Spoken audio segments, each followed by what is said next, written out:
Ya estamos de regreso en los pasos de la semana y ahora toca el turno a María Idalia Gómez. María Idalia, muchísimas gracias por estar acá con nosotros para comentar uno de los temas, yo creo que más importantes de la semana, la sentencia que dictan en contra de Genaro García Luna, 38 años de prisión en una de las prisiones de máxima seguridad de Estados Unidos.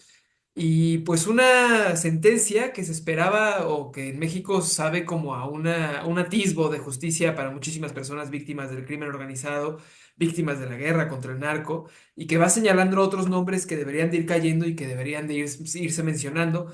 Sin embargo, no va siendo así todavía. Entonces, pues Maridalia, ¿cuáles son tus primeras impresiones de la detención de Genaro García Luna? No de la detención de Genaro García Luna, más bien de la sentencia que ya se dictó sobre el veredicto de culpabilidad que ya se tenía desde febrero de este año. ¿Cómo irle dando, cómo irlo entendiendo? ¿Cómo nos marca como sociedad, ¿no? ¿Qué nos dice como mexicanos? Mira, no son 38 años, son 38 años por 2 más 6 meses, porque dice el juez en su sentencia que lo sentencia por cada uno de los años de los 4 o 5 diferentes puntos. Y en una dice por el punto 1 y por el punto 4, 38 años por cada uno, más el punto 5, 6 meses, lo cual nos lleva a 72 meses, 72 años con 6 meses. Pero como se van a cumplir de manera conjunta, ¿no? Entonces, pues son 38 años en realidad, ¿no? Pero en estricto sentido son 72 años de prisión a los que fue sentenciado Genaro García Luna. Ok. Es muy interesante. Estaba tratando de revisar la resolución que se emitió en el caso de Thomas Yarrington, el gobernador.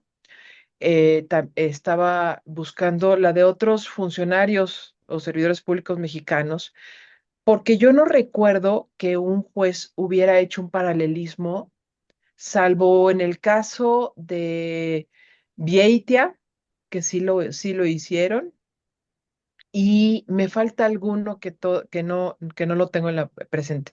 El paralelismo entre un funcionario público y un narcotraficante como Joaquín Guzmán lo era. Es decir, ponernos en el mismo lugar, en la misma posición, eh, pues es un escándalo. Es un escándalo. ¿Por qué? Porque si lo trasladamos a los hechos, si nosotros nos apegamos a lo que resolvió el juez en su reflexión al emitir el número de años que tendría que compurgar por la gravedad, nos dijo, en resumen, tuvo México un secretario de Seguridad Pública narcotraficante del mismo nivel que Joaquín Guzmán lo era. Es decir, y cuando habló de Joaquín Guzmán Loera en su momento la sentencia era por sus hechos criminales que cobraron vidas y que además generaron eh, una distorsión social muy grave, es decir, alteró el bienestar de la sociedad. Es exactamente lo mismo.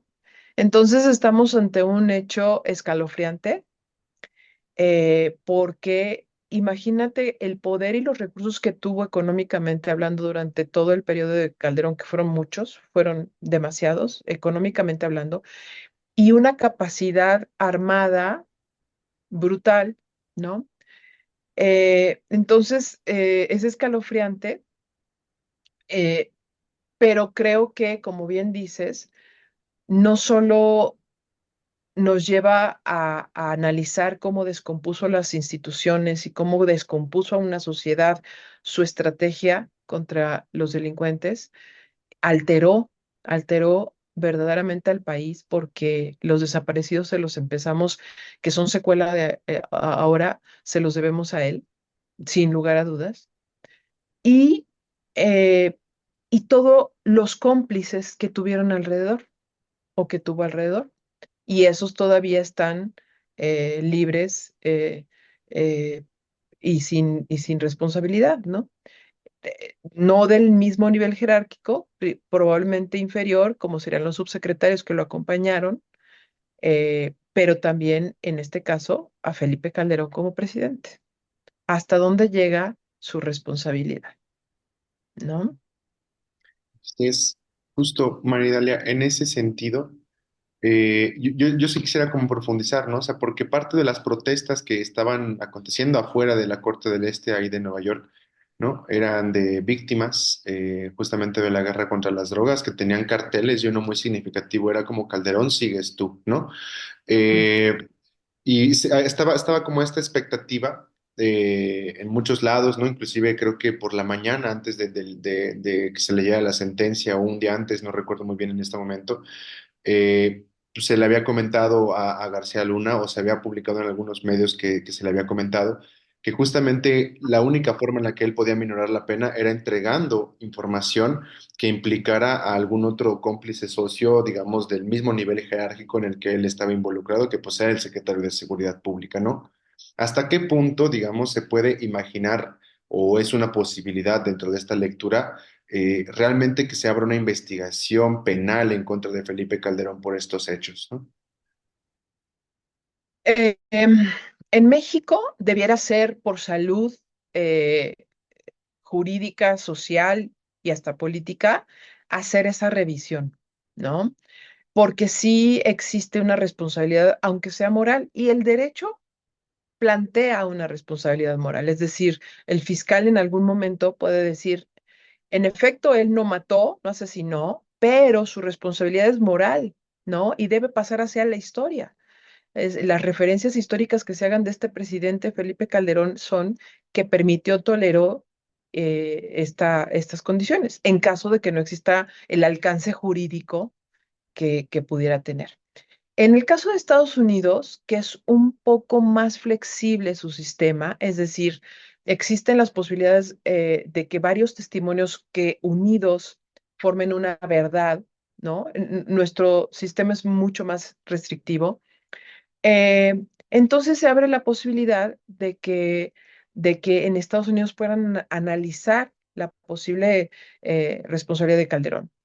¿En dónde se basa la única vía en donde podría Genaro García Luna eh, salvar un poco, aminorar los años en prisión?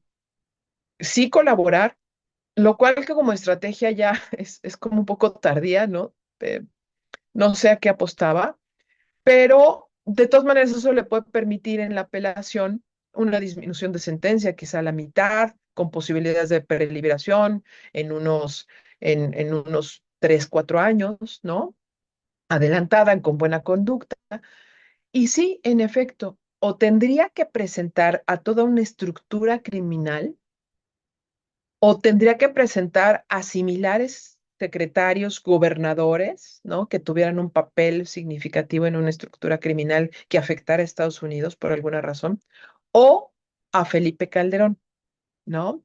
Aquella amenaza que lanzó con su carta anterior en donde decía que el presidente narco, pues la única posibilidad real de que Genaro pudiera acusar al presidente Andrés Manuel López Obrador allá, al expresidente allá en Estados Unidos, es que él reconociera que le dio dinero, lo vio, lo tienen imágenes, él, o sea, que fuera un acto personalísimo de él. Si él dice, yo supe, me enteré, me dijeron, las escuchas que yo tengo sugieren, no es suficiente. No, no hay manera que alcance para iniciar un procedimiento contra el expresidente. Pero bueno, es probable que quiera jugar esa carta, ¿no? Porque si algo distingue a García Luna es su ser un traidor y ser desleal. Eso caracteriza a General García Luna en su trayectoria. Entonces, bueno, de que puede darse la posibilidad o el intento, pues puede darse, pero no es tan fácil, ¿no? Que ocurra. Y ahora también En, lo de ser narcotraficante, ¿no? Sí, claro, claro. En las reacciones que hemos visto, ¿no? En los últimos, bueno, del miércoles hacia hoy jueves que estamos haciendo la entrevista, ¿no? Y hacia el viernes que se va a transmitir, muchos se ha escuchado, ¿no? Precisamente en qué tan probable sería que acusara o no a Calderón. Pero dentro de esto, y ahorita que hablabas precisamente de la responsabilidad que hay en otros entornos, ¿no? En otras esferas, pues a quién más se le debería estar llamando a cuentas, ¿no? O sea, porque no era solo García Luna, no era solo Calderón, no tenemos el ejemplo de muchísimas personas más que estaban ahí. Por ejemplo, está Luis Cárdenas Palomino, quien ya ha estado preso en Estados Unidos, ¿no? Y quien se les ha llevado a investigar. Pero la pregunta va en dos sentidos, ¿no? O sea, ¿quiénes más podrían estar implicados en esta red? Y en una segunda parte, pues precisamente, ¿no? La esposa de Genaro García Luna decía en declaraciones saliendo de la audiencia, es que Felipe Calderón nos ha dejado solos, no nos ha abandonado, no nos ha hablado, no hemos sabido nada de él, hay un silencio profundo desde donde sea que esté, bueno, en España, en Madrid, donde está, este... Entonces, ¿cuáles son estas otras fibras, no? ¿Y qué tan amplia era la red de García Luna para entender un poco lo que tenemos ahora y hacia dónde podrían irse siguiendo las investigaciones si es que se siguen? Bueno, a mí me parece a partir de los hechos, ¿no? Y de lo que era el entorno y la capacidades de Genaro García Luna. Primero, bueno, existen ya las órdenes de Ramón Pequeño, ¿no? Que también no olvidemos que él jugó un papel muy importante también en la gestión de Enrique Peña Nieto. De hecho, tan importante como, no lo olvidemos, como ser uno de las piezas que tenía responsabilidad y que nunca fue inculpado por la fuga de Joaquín Guzmán Loera, ¿no? Cuando estaba con Peña. El Cárdenas Palomino, que pues tendrá que ser extraditado. Ahí creo que lo que se tiene que revisar son empresarios mexicanos, ¿no? Con los que también estuvo ligado Genaro García Luna respecto, por ejemplo, a los penales de alta seguridad que se construyeron, ¿no? En donde también hay ahí una suerte de complicidad con los empresarios y con el propio Genaro, que no solo estamos hablando de corrupción, estamos hablando de complicidad también criminal, ¿no? Porque también hubo recursos de Estados Unidos utilizados en los penales de alta seguridad, pues la tecnología y demás. También podemos voltear a ahora exagentes de la DEA y muy probablemente todavía agentes de la DEA con los que trabajó Genaro García Luna y a los que les dio toda la manga ancha para poder operar y que prácticamente la detención y captura de García Luna se debe precisamente a los rompimientos y las confrontaciones entre agencias. No es que sea inocente, se da porque precisamente una facción de la DEA desde Estados Unidos se observó que se había apoderado de ciertos negocios que hacía con mexicanos y uno de ellos era García Luna y que era con dinero estadounidense de las partidas que se daban a cuestiones de entrenamiento, tecnología, en donde hacían unos triángulos perfectos. Daban el dinero desde Estados Unidos, se funcionaba con cursos, compras de equipo y con empresas que seleccionaban los propios agentes, en donde eran o socios ocultos o socios visibles, y donde también se veía favorecido García Luna.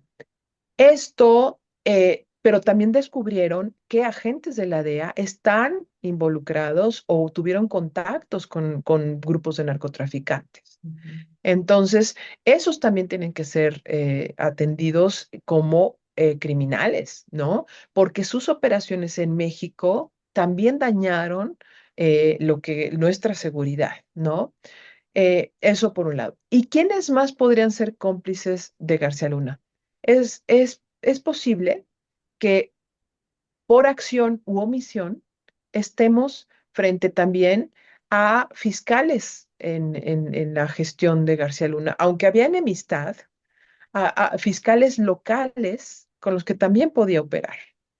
La revisión tiene que ser minuciosa porque no se trata solamente, la operación de García Luna ya cuando la vemos en el juicio, no pudo ser solo él y únicamente él. No pudieron ser solamente sus secretarios. Tuvo que tener también la colaboración local de diferentes estados, sean de policías locales, sean de fiscalías locales o de secretarios locales, para poder tener ese control y esa colaboración, esa ayuda y esas acciones o omisiones en pos de un grupo o de otro, ¿no? En este caso, el más favorecido aparentemente era el cártel de Sinaloa. Entonces, pero pienso que la guerra desatada en realidad fue generar caos para sacar mayor ventaja. Entonces, tenemos que ver también y analizar a funcionarios locales. Otro elemento que debemos cuestionarnos, y eso ya es para México, ¿qué pasó con todas las escuchas y todos los análisis de inteligencia que realizó Genaro García Luna? ¿Se los llevó? ¿Los tiene él? ¿Los tienen sus exfuncionarios? ¿Los ocuparon para su empresa de seguridad? Y esos exfuncionarios que eran sus colaboradores están beneficiando de esa información. Eso también tendríamos que analizar. Eso no se ha revisado, ¿no? Y pues es muy delicado y habría que revisarlo, ¿no?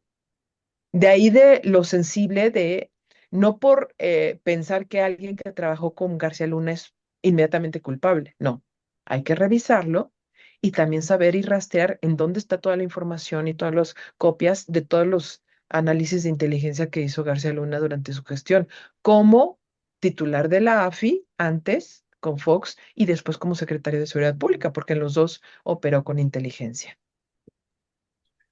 Así es, pues justo en esto último que comentas, creo que es donde vale la pena poner el acento en estos momentos, ¿no? O sea, ya pasó el escándalo, ya vimos la sentencia de estos 70 y tantos años, 38 en términos reales, como nos comentas, ¿no? Ya están los dibujos ahí que sacó el Washington Post, el Universal con su propia versión de las cosas, etcétera. Pero eso, ¿no? O sea, ¿qué es lo que sigue y hasta dónde realmente hay intenciones en tu análisis, ¿no? Por parte del Estado mexicano, por parte también del gobierno de los Estados Unidos, de profundizar en la investigación, ¿no? Porque si algo nos hemos visto en estos últimos años es de que parece que la operación esta Kingpin que hacía la DEA sigue siendo ahora, pero con los juicios, ¿no? O sea, ahí está la cabeza y se quedó todo el cuerpo operando en gobiernos, en secretarías, etcétera, ¿no? Y pues bueno, tenemos a Omar García Harfuch, pero también están otros personajes más adentro de la estructura, de las estructuras de seguridad que siguen operando, ya sea a nivel local, estatal o inclusive en el nivel federal, ¿no? ¿Hasta dónde puede llegar esto? ¿Realmente hay intenciones en una perspectiva política o digamos que esto se va a acabar y pues la siguiente semana es el juicio del mayo, entonces vamos a tener otra noticia más que se va a ir acumulando a las carpetas que vamos a estar diciendo los periodistas o realmente hay un proceso que puede iniciarse para desmantelar estas redes de forma pues, compleja, ¿no? Híjole, eh, mm, la verdad es que parezco a veces disco rayado, porque casi en las pláticas que hemos tenido, termino diciendo que, ¿y dónde está Gersmanero? ¿Dónde está Alejandro Gersmanero? ¿No? Ahora sí que ¿dónde está nuestro piloto? De acuerdo a esa película, ¿no? Si tiene investigaciones, como lo dijo hoy en la mañana, lo ratificó hoy en la mañana la presidenta Claudia Sheinbaum, que hay otras investigaciones que tiene la fiscalía. Honestamente, no se le ven ganitas al fiscal, ¿no? Porque era para que ya hubiera solicitado que la colaboración sobre toda la información que pueda tener Estados Unidos sobre García Luna, para que pudiera tener, para que pudiera acreditarse en México, ¿no? Porque, que tenga validez no permitir la devolución de los bienes bajo ninguna premisa, ¿no? Hacer una revisión real de todos los bienes, porque no solo es la Casa de Morelos, no solo son las dos casas de la Ciudad de México, sino todos los beneficios a otros empresarios que, como dices, todavía siguen, ¿no? En medios incluso de comunicación que se vieron beneficiados, por ejemplo, con los flamantes penales de altísima seguridad, que en algún caso, como en el de Veracruz, Calderón se atrevió a inaugurarlo cuando todavía ni siquiera estaba terminado y claramente no estaba terminado, ¿no? Y además costó muchísimo más caro de lo que iba a costar, ¿no? En ese caso, por ejemplo, está involucrado el dueño del financiero, por ejemplo, ¿no? del periódico El Financiero. Entonces, eh, esas investigaciones no se ven, porque no necesitamos a García Luna para que esté aquí. Necesitamos a todos los que están alrededor de García Luna, que se vieron beneficiados. Por ejemplo, Ramón Pequeño no aparece, ¿dónde está? ¿No? ¿Alguien lo ha visto? Hay quienes dicen que coopera con la DEA ya, que está en Estados Unidos. Eh, entonces, todos deberían de ser revisados y analizados, ¿no? Eh, no con sospechas, sí, pero con un análisis serio de empresarios, exfuncionarios locales y federales. Yo no le veo verdaderas intenciones a Alejandro Gersmaner, honestamente. Como en este, ni como en otros casos, ¿no? No se le ve prisa. Digo, está bien que tengamos que tener paciencia para grandes casos de alta envergadura, pero no se le ve prisa, no se le ve, ¿no? Y ha sido más fácil echarle la culpa al Poder Judicial de todo, ¿no? Ay, nos quitaron las casas, ay, nos hicieron esto. En realidad, el principal responsable no es el Poder Judicial, es el fiscal con su equipo de fiscales, ¿no? La incapacidad viene de ahí. Sería indispensable que se hiciera un verdadero análisis y que si no se puede juzgar porque es mejor que se quede allá compurgando, García Luna, que se juzgue a todos los demás involucrados y si no que se diga públicamente, se reconozca públicamente y prácticamente que se ofrezca perdón, que se ofrezca perdón porque las víctimas que existen, las primeras víctimas de esta guerra fueron de ellos. Y eso no podemos olvidarlo. Es verdad, no podemos olvidarlo. Y bastaron 6 años para descomponerlo todo y empoderar, y otros 6 años que continuaron con Peña Nieto de no hacer nada para que empoderara a estos grupos criminales que hoy tenemos. Entonces, el daño a la nación sí es altísimo. Y entonces debería de haber en lugar de pedir clemencia a García Luna, debería decir todo lo que sabe sin incluso pretender recibir beneficios, sino por una verdadera honestidad, porque pues su carta de clemencia en realidad pues es uno de los shows más tristes que yo he visto. Si realmente tuviera ese nivel de envergadura de un hombre de Estado, habría dicho, yo sé todo esto y yo no pude hacer esto, no me permitieron, o sí pude y no pude, y perdón a todas las víctimas. Y si Calderón fuera un hombre de Estado, lo primero, antes de decir lo que ha dicho, diría perdón, perdón, ¿no? Entonces yo no veo todavía esa capacidad de Estado de estos exfuncionarios primero y tampoco del fiscal, no solo en este caso, sino en otros. Entonces es verdaderamente triste, porque sí impacta a la vida y el bienestar social. Claro. Un poco, bueno, ahorita estaba revisando, en realidad la audiencia de Ismael Zambada, alias El Mayo, va a ser el viernes, ¿no? Es el viernes, está programada como a las 4, no la próxima semana, la que es la próxima semana, el 21, 20, sí, no, 20, sí, 21, el lunes, es la de Ovidio Guzmán, ¿no? Entonces Mm. va a ser fue la de García Luna, va a ser la de Ismael El Mayo Zambada, y después va esta, ¿no? De Ovidio Guzmán. Lo cual ahorita corresponde bastante, ¿no? Con lo que comentaba Alejandro sobre esta cuestión de la operación Kingpin, ¿no? De ir como por las cabezas, pues ahí están, yendo por las cabezas.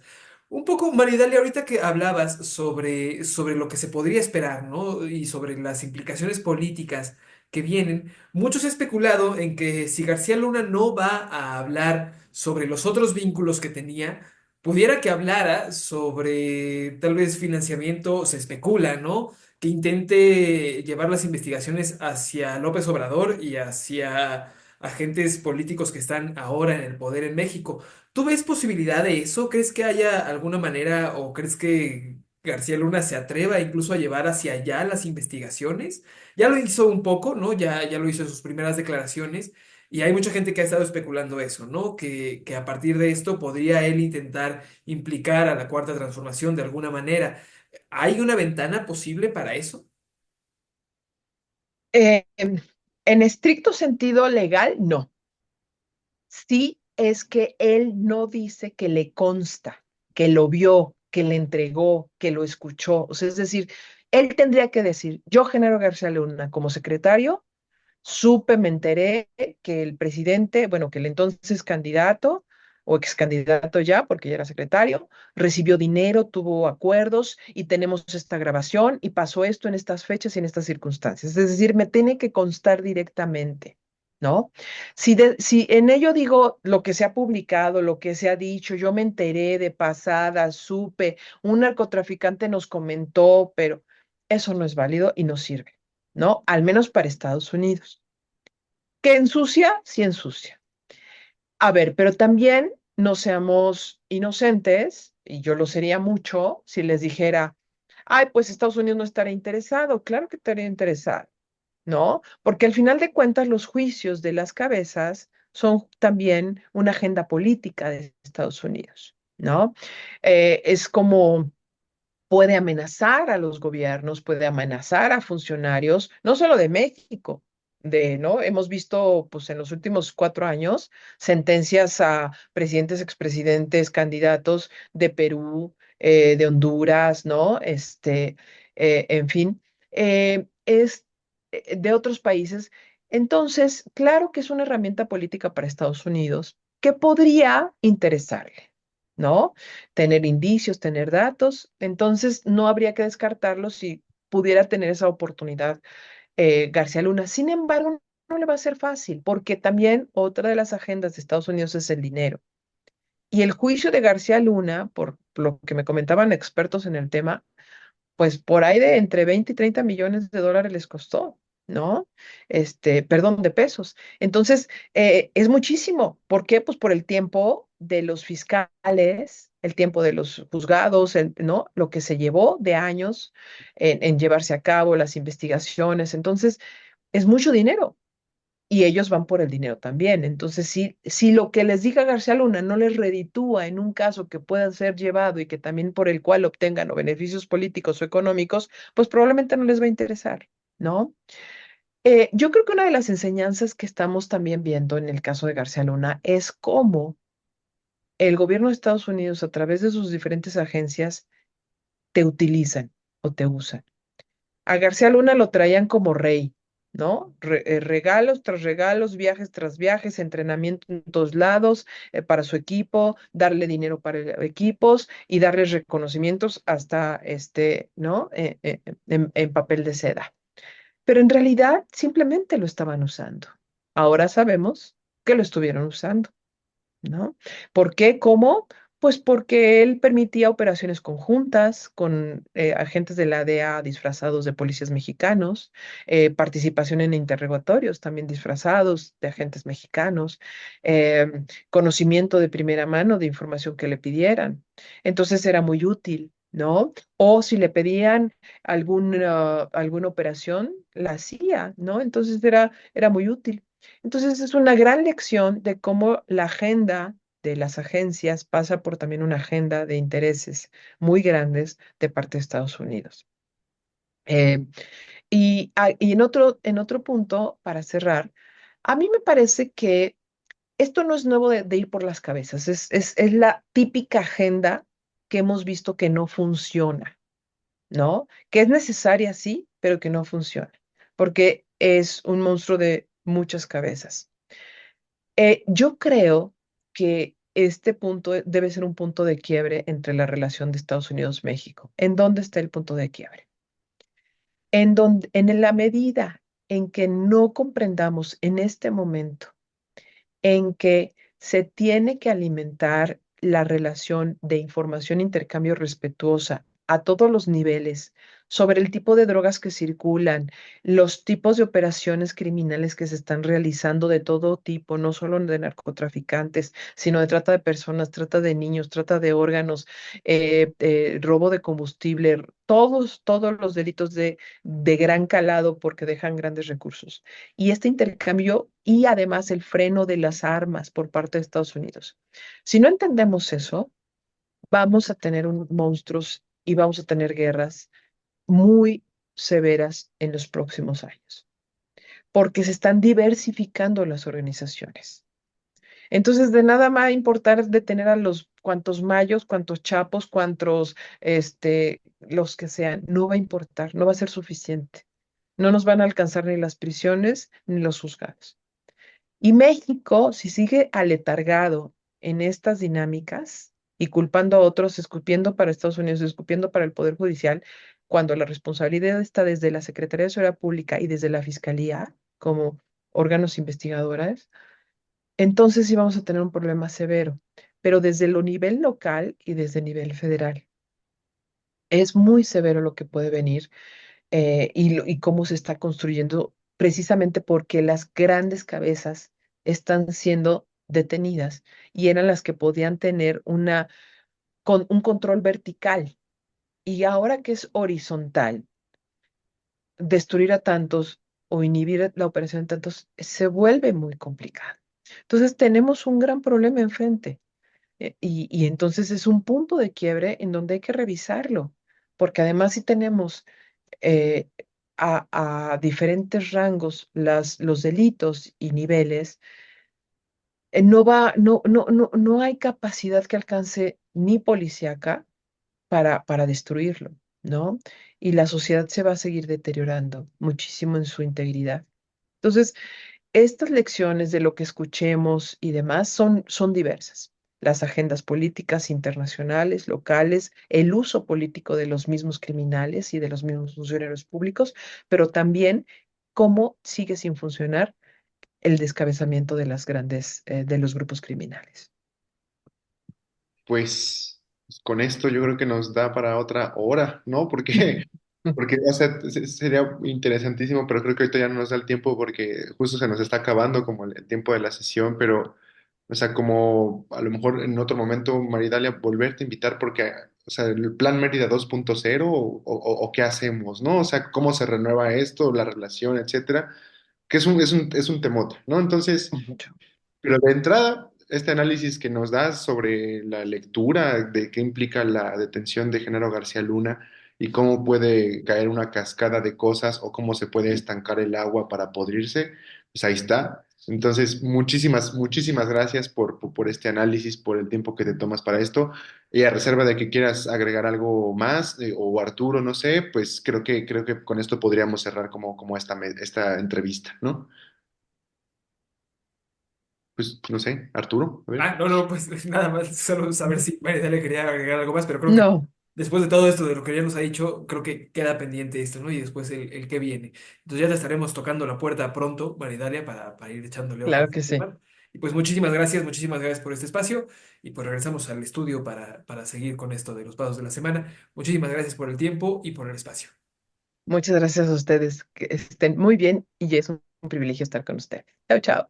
Chao, Chao. chao.